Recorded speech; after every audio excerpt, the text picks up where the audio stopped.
Hi, I'm Stefan from Data Robot, and I would like to talk to you about our recent research in generative AI. We all know LLMs, so they are pretty spectacular, and it's more astonishing when you think about how they are trained. So they just do next token prediction over and over and over, and the result is what we see today. So that's quite impressive. But text isn't everything, and if you are more generally interested in the world, maybe you want to have numerical data as output, maybe it's time to train models in a different way. So it's not about looking at different technologies necessarily. Actually, generative AI models are now used for predictive AI as well. So if you look at the leaderboards and you see there models that use transformers or diffusion models, so the same technology that is used in ChatGPT or Midjourney, for instance.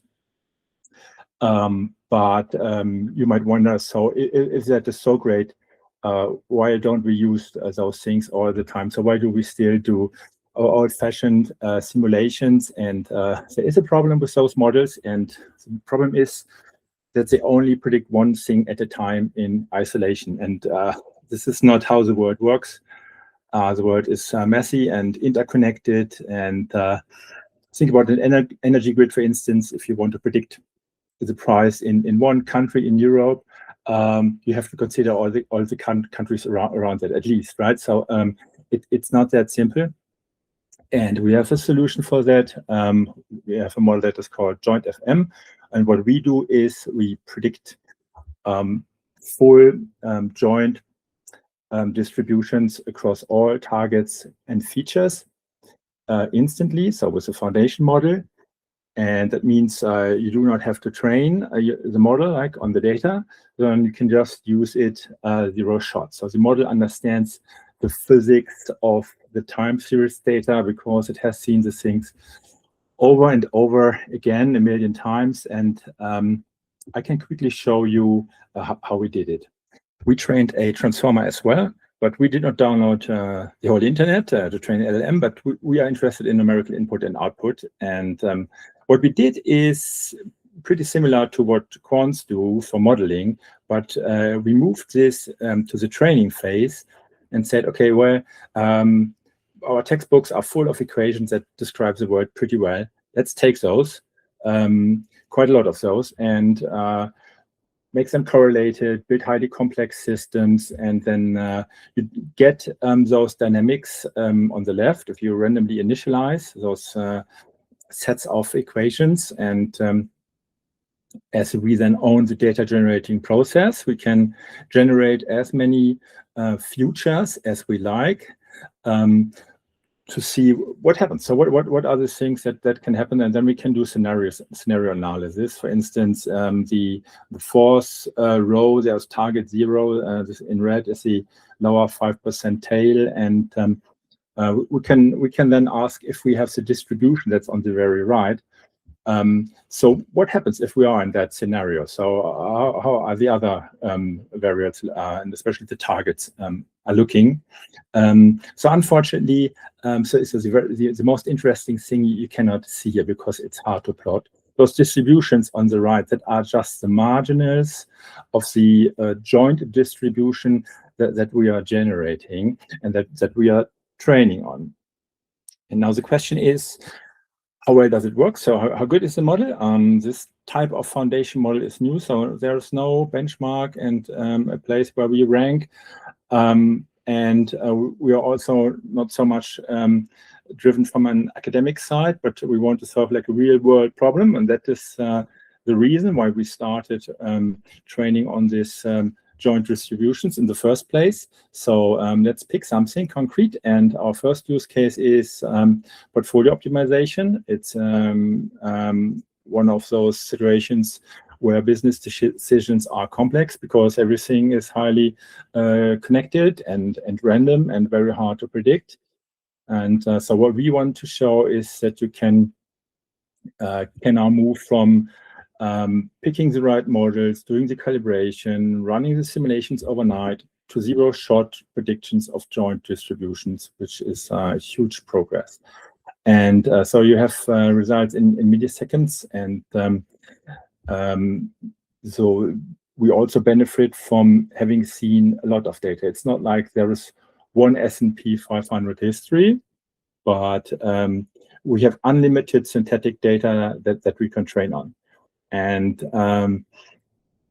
this is a black box, of course, this model, but it's also interesting in finance from the side of risk reduction, I would say, because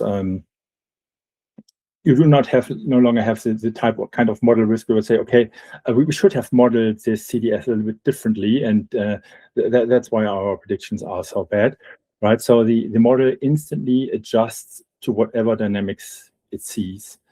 And also the operational risk, I would say, should go down. You no longer have like a super complex pipeline that you need to run where all kinds of things can go wrong. So you just do inference with one model once and you're done. So that is extremely important. And of course, there's a market component, right? So something happens. You don't have to start modeling and wait a long time for the results, but you get a response in milliseconds. So that should help with market risk, I would say. Yeah, so I would say this is becoming a bit like the future of LLM agents. So it's not that we assume so these things need to get smarter and smarter. But so the LLM is, as we said, this is extremely useful and impressive, but I would treat it a bit like a language layer that takes the request and then decides what to do with it. So maybe pass it on to a model like ours to do instant predictions. And let me quickly show you how that could look like. So here's a little demo I prepared for you based on our data about business planning tools, and attached we have S&P 500 market data, but could have anything, stocks, bonds, CDS, you name it. It works all with JointFM. And yeah, we simply have to tell the agent what to do. So we are asking for portfolio optimization. For some tickers, we want to look 20 days ahead. And now we could do more like specify our risk appetite or, of course, a time range, but that's probably enough for a demo. Let's kick it off. The agent is taking over, calling JointFM. This is it's a bit where you usually have the model selection, calibration, and JointFM is running and done. And now we get our results. So Johnson, 61%, Alphabet, 26%, a bit of Procter & Gamble. We could also have said, okay, not less than 10% per position, a bit of cash, no shorts. That's looking fine. Now we could look into other things or look for news. So what's going on at Johnson & Johnson? Let's do something. Let's say, show me the map of the correlate matrix of the used daily stock price returns. Now I'm expecting a plot. This is a little sanity check for the optimization.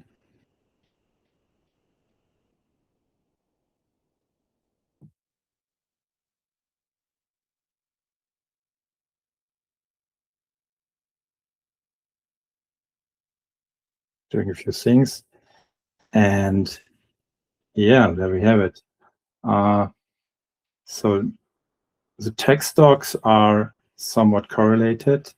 So our largest position, Johnson & Johnson, is pretty much uncorrelated. So a bit with Procter & Gamble.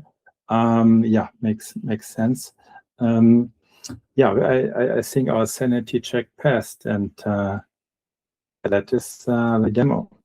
So that's it. Let's summarize. We have here a new foundation model that works with numerical data, and it is predicting joint probability distributions. And that comes in extremely handy, as we saw, in cases where you have to do business decisions where variables are correlated, and we demonstrated this in the context of financial asset management. And yeah, I hope you enjoyed it. That's it. Bye-bye.